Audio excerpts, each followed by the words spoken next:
Uwi na si Mimo girl.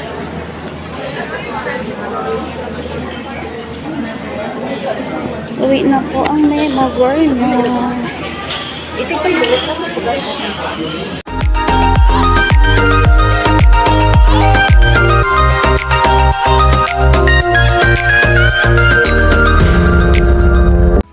hello mga kamimalabs, mapagpalang araw po sa inyong lahat. Ayan mga kamimalabs, ito po yung araw na ako'y fast flight na po mga kamimalabs, pauwi po ng Manila. Ayan, ito po yung lugar ng mama ko, bali dito po nakatira ang mother girl ko.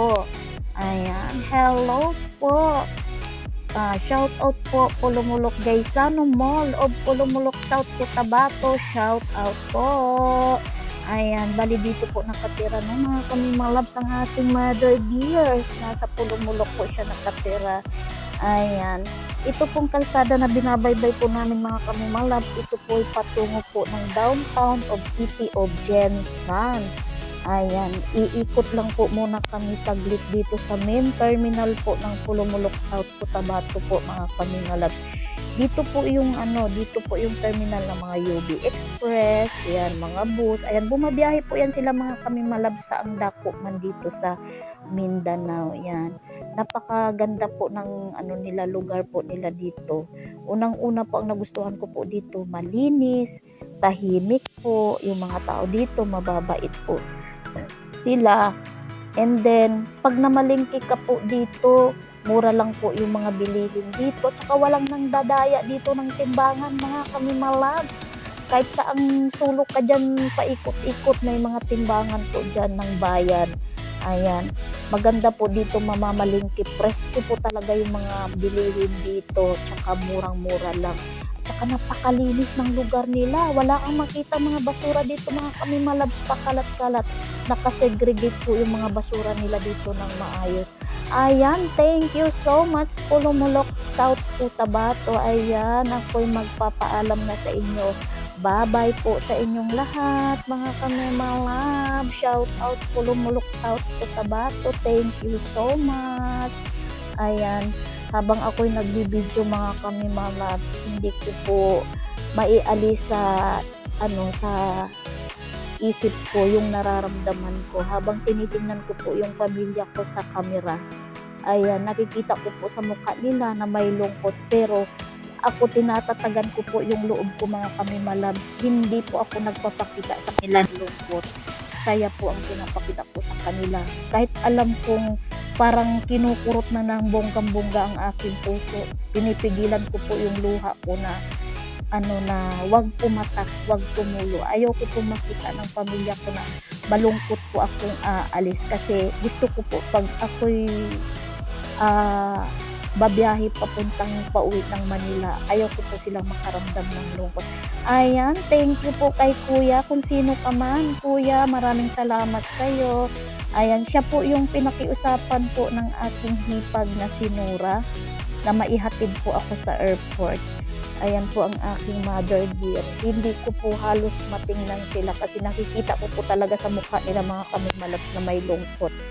Pero syempre, kailangan hindi ko rin sila pakikitaan ng lungkot, kasi gaya nga ng sabi ko, ayaw ko pong umalis na makaramdam sila ng sobrang pangungulila, kasi hindi ko po alam mga kamimalabs kung kailan na naman kami muli magkikita. Ang isa ko lang po laging hinihingi sa Panginoon, na lalong-lalo na sa mama ko, kasi alam po naman ng lahat yung kalagayan po ng mama ko. Lagi ko pong hinihiling kay Lord na bigyan ng lakas ang mama ko, wag lang magkakasakit ang mama ko at habaan pa ang buhay, kasi para magkikita pa kami ng matagal-tagal. Ayan, thank you sa iyo kuya, ang bait po niyang napakiusapan. Napakadali siyang napakiusapan ng hipag ko. Maraming salamat sa iyo kuya, kung sino ka man. Naway pag nakapagbakasyon ako ulit, makabawi ako sa iyo. Ayan. Ayan mga kamimalan. Habang binabaybay po namin yung daan patungong airport, pinapakiramdaman ko po yung pamilya ko po sa likod. habang nagbibideo po ako mga kamimalas. Ayun mga kamimalas, gaya ng sabi ko, wala akong ibang hinihiling kay Lord na bigyan pa ng lakas ang aking mama. Yan.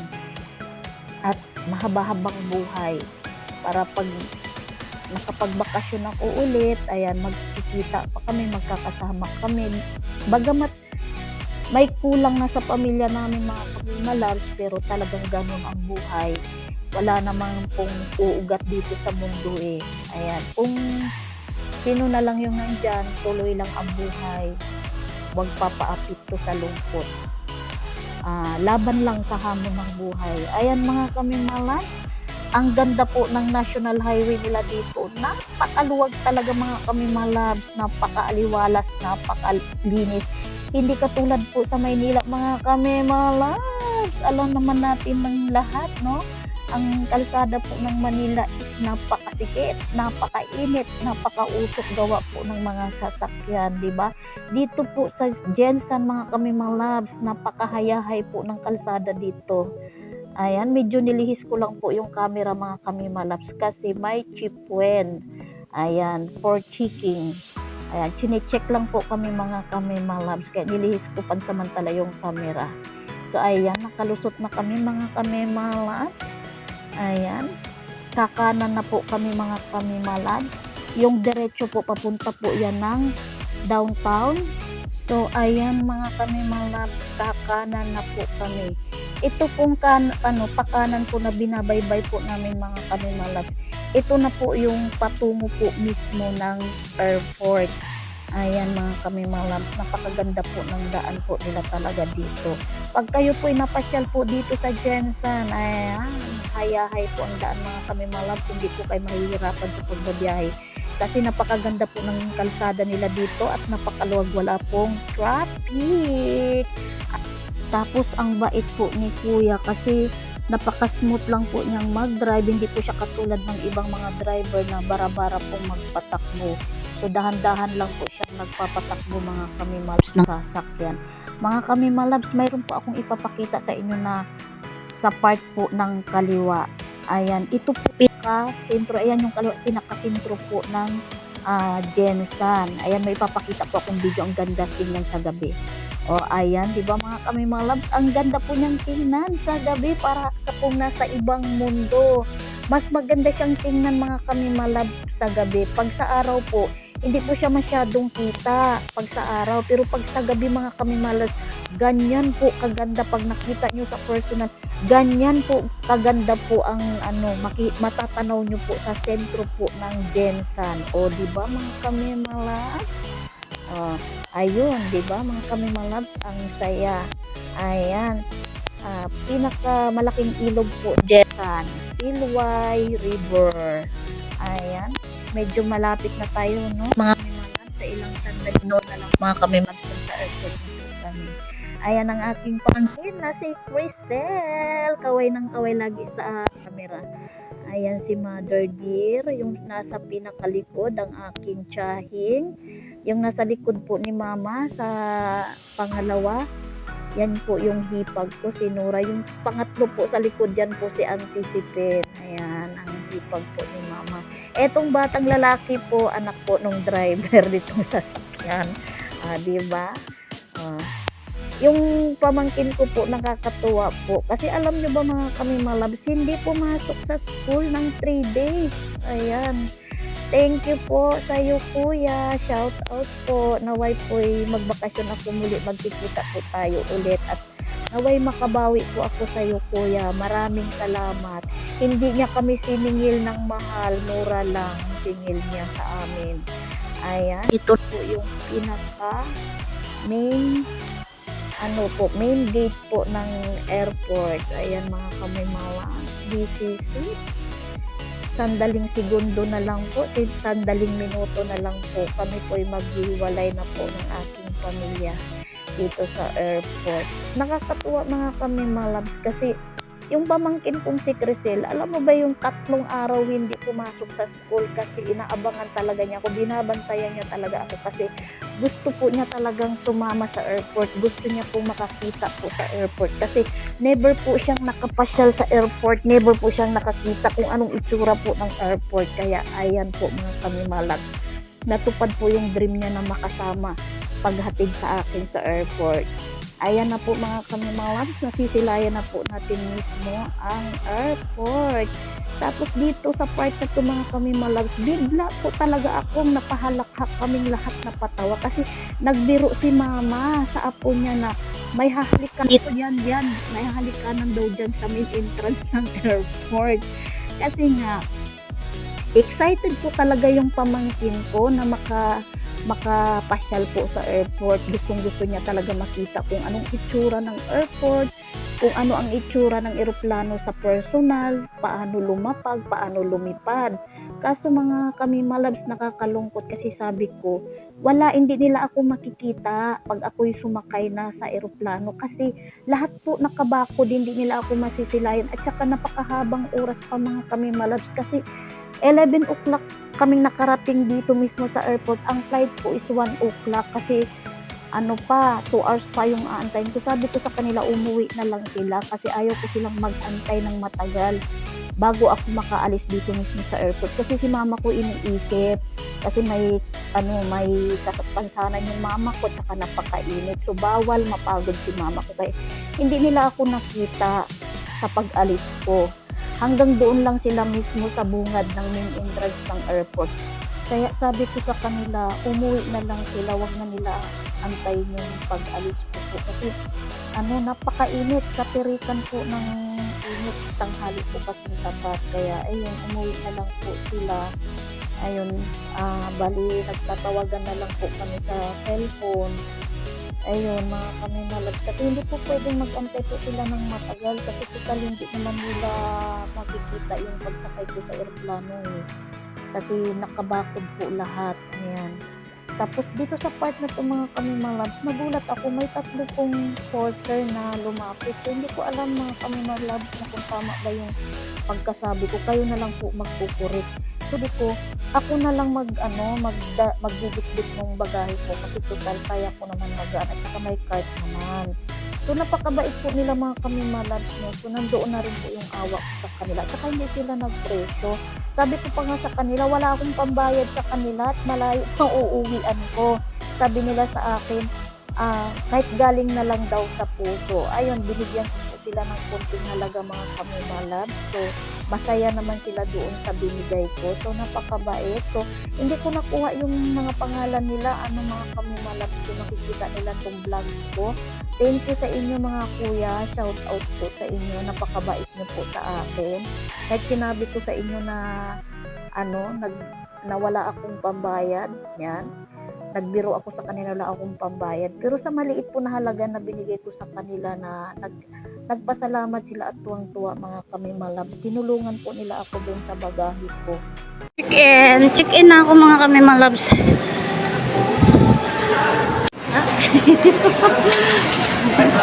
Ayan. Okay. Ayan po ang aking bagahe.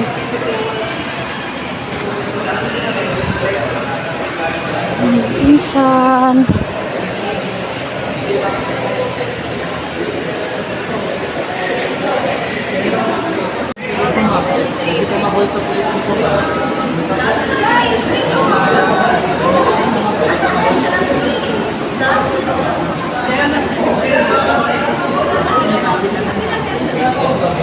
Thank you!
We have been drawn to the city area, like a 5G unit for about 4 minutes, making our attention peace. The flight is currently full, and we have been 800 feet, and one will be the Once I talk to the city area, the flight 5J94 from 4 Manila.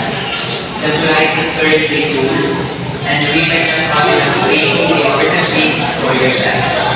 For seamless boarding and avoiding inconvenience, after your baggage presented during boarding, you may automatically surrender your bags to your people.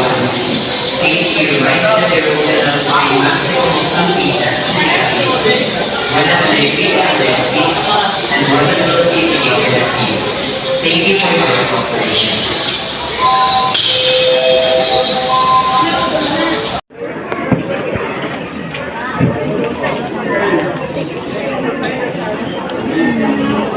5J994. 5J994 bound to Manila.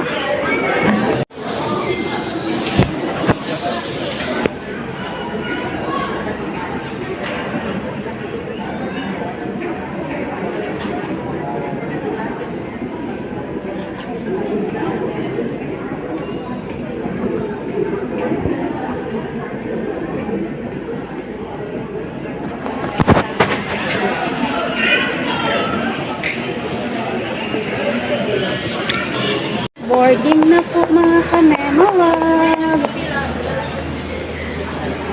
Boarding na po tayo. Bound to Manila. Uwi na si Mimo girl.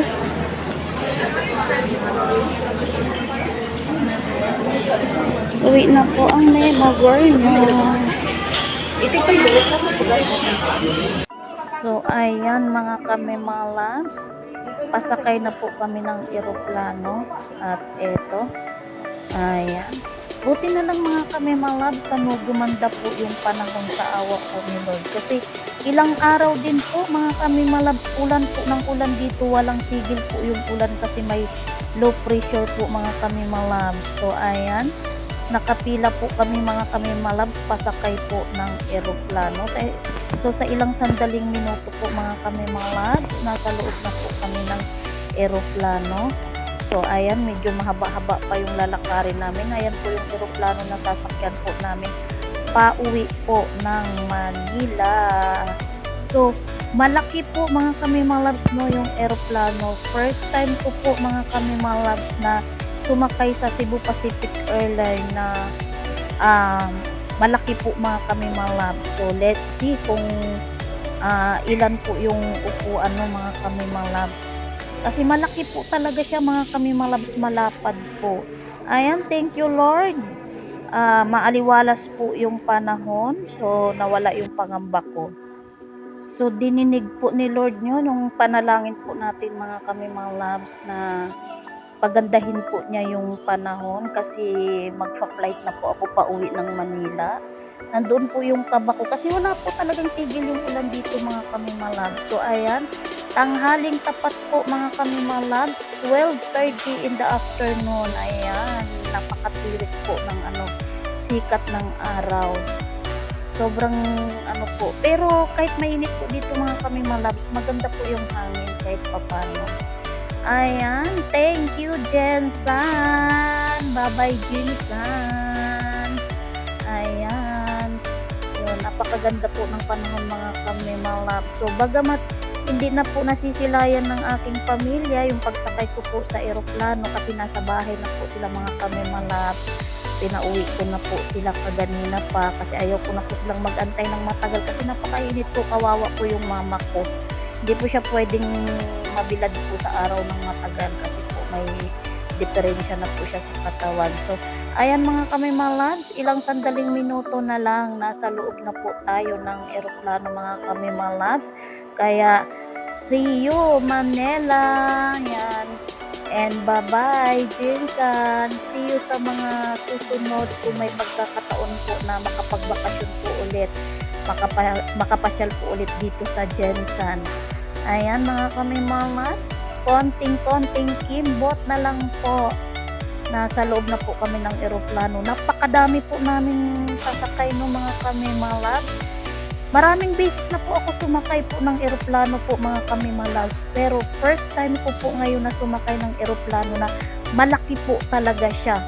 Napakalaki po talaga niya mga kami mga loves. Kaya namangha ako. Kasi yung mga dati ko po mga sinasakyan, medyo maliit po ng bahagya. Ito po napakalaki. At saka nagulat ako, napakadami po naming sasakay po na pasahero mga kami mga loves. Ayan, this is it mga kami mga loves. Ayan, nasa malapit na po tayo, sa bungad na po tayo ng pintuan po ng eroplano mga kami mga loves. Kaya, see you, excited na po ako mga kami mga loves makikita yung sarili kong pamilya kasi namimiss ko na rin po sila. Almost 1 month po ako dito sa Jensan mga kami mga loves. Kaya, nakakalungkot din kasi hindi ko po sila kasamang nagbakasyon. Ayan mga kami mga loves, hindi po ako sanay na magkahiwalay-hiwalay po kami. Ayan mga kami mga loves, sandaling minuto in after 2 hours ng aming paglalakbay sa Kalawakan. Nasa Manila na po kami mga kami mga loves. Ayan, abay, napakapogi nung crew. Nasilayan ko mga kami mga loves. Ay, nako. Ay, kinikilig si Mima Girl. Charot. Hey, behave. May asawa na po. May asawa na po tayo mga kami mga loves, no? Wala, natutuwa lang ako mga kami mga loves. Kasi ang pogi nung crew, yung nakadilaw na t-shirt, ang pogi niya. At saka in fairness mga kami mga loves, super ganda nung mga crew na babae. Ang tatangkad nila, ayan, nasisilip ko po yung iba sa pintuan, napakaganda nila. Ang sexy. Para silang mga foreigner. Ang gaganda-ganda nila mga kami mga loves. Ay, ang lawak nga po talaga mga kami mga loves. So, 3 row ang upuan mga kami mga loves na silayan ko po. 3 row. So, bali tatlong upuan. So, mayroong sa gitna. Bali 9. So, kung bibilangin mo mula sa kaliwa, sa gitna hanggang pakanan, patatlo-tatlong row. Ayan, nasa loob na po tayo mga kami mga loves. Konting-konti na lang mga kami mga loves. Bagamat pagod na po ako mga kami mga loves. Kasi maaga pa po akong nagising. Maaga pa akong nakarating sa airport. Tapos, pabulakan pa po yung uwi ko. So, mahaba-haba, malamang gabi na ako makarating mga kami mga loves sa Bulacan. Kasi, ang dating ko po sa Manila is 4 o'clock po ng hapon ang landing ko mga kami mga loves So talagang pagod na po talaga. Seryosong talaga. Pagod na ako mga kami mga loves pero kakayanin po kasi hindi pwedeng panghihinaan ng loob kasi mag-isa lang po akong babiyahe mga kami mga loves. Actually, bawal po ako mapagod pero nilalakasan ko po yung loob ko. No, na makarating po tayo ng maayos at ligtas sa ating pamilya mga kami mga loves. At saka syempre sa gabay po ni Lord. Ayan mga kami mga loves, nasa loob na po ako ng eroplano. Bali, hinahanap ko po yung upuan ko. So, nasa bandang gitna po ako, no, mga kami mga loves. Ayan, talagang nakikita nyo talaga pagod na ako kasi mabigat po yung bag na nasa likod ko. 7 kilos po yung bitbit ko. No, yung yung hand carry ko po 7 kilos kaya hirap na po ako mga kami-malabs kasi yung likod ko bawal pong mapagod. So ayan mga kami-malabs, sa wakas mga kami-malabs, nahanap ko na rin yung upuan ko. At ayan, makakaupo na ako mga kami-malabs kahit papano po mai-relax ko na po yung aking likod. So ayan mga kami-malabs, sa sandaling minuto po kami po ipalipad na. Ayan, halos nakasakay na po lahat yung mga pasahero. I think nakasakay na po lahat ng mga kami mga loves. So, bali chine-check na lang po kami kung kumpleto na po lahat at saka maayos na po lahat yung pagkalagay po ng mga bagahe po dito sa bandang uluhan po namin. Ayan, mayroon pong lagayan po dyan banda sa may uluhan namin. Ayan, dyan po nakalagay yung mga bag po namin, mga dala-dala po namin. Ayan, sa may tapat po ng ulo ko.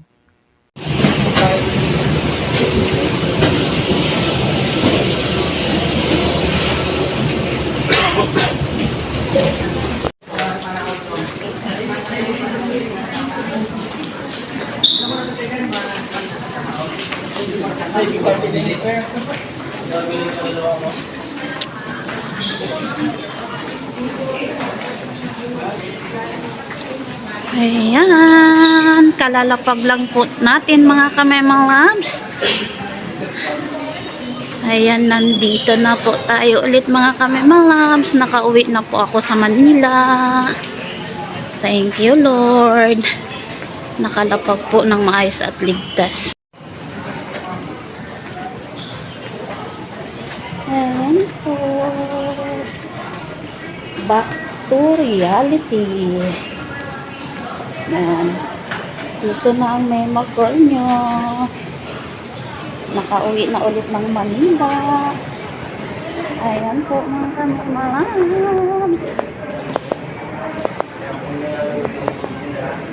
Pagod. Salamat kay Lord. Maganda po ang panahon. Ayan, nag-aantay po si Mr. sa labas.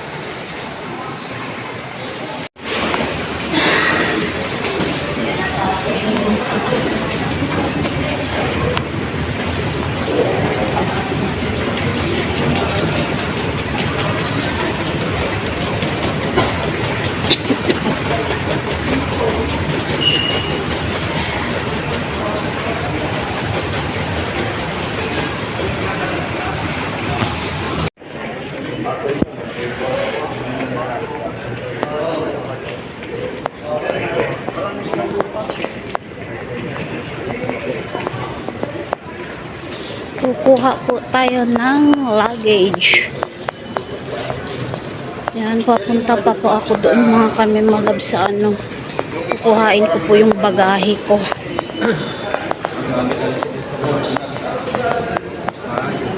Oh my God, layo. Ano na lang nila? Develop nila para tanim mo yun.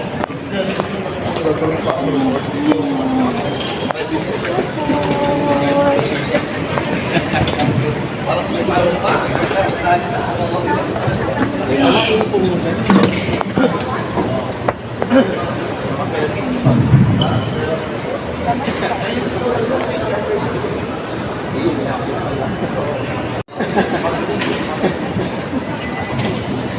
Okay. 5J 994.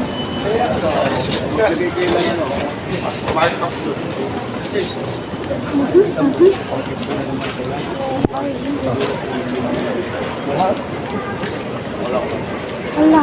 Sino nagagawin? Meron na si Rabo. Umiyak po yan.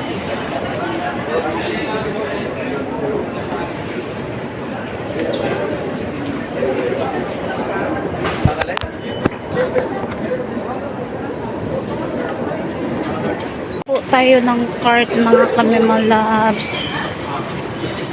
Ayan, kuha po tayo ng cart. Kuha tayo ng cart. Okay, wait lang. Punta tayo sa Baggage number 5. Okay.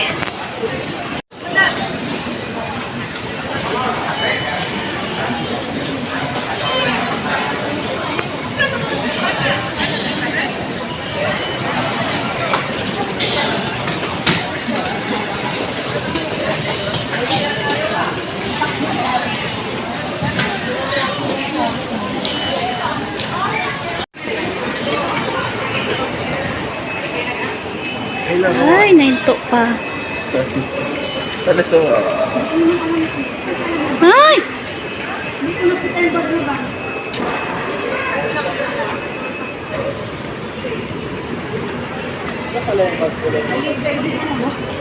Wala, hindi ko alam kung ito na mga kami malabs. Ito na yata.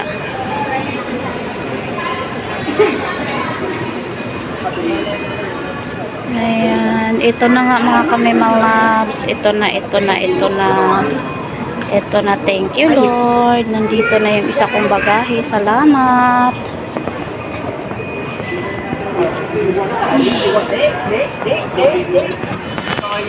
Ayan, palabas na tayo mga kami malabs. Ayan, nakuha na natin yung bagahe natin. Ayan na. Ayan, nasundo na ako mga kami malabs. Oh. Ayan na. Pagod.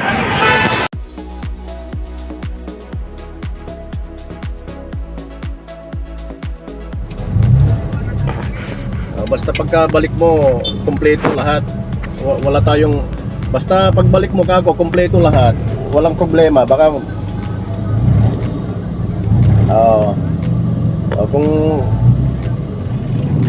kung pwede, bigyan mo kung pwede, pa-xerox mo, bigyan mo ako ng kopya para nasa kasi ako sumundo ako sa asawa ko, nandito ako sa airport. I-text ko na lang sa'yo. Hello. I-text ko na lang sa'yo.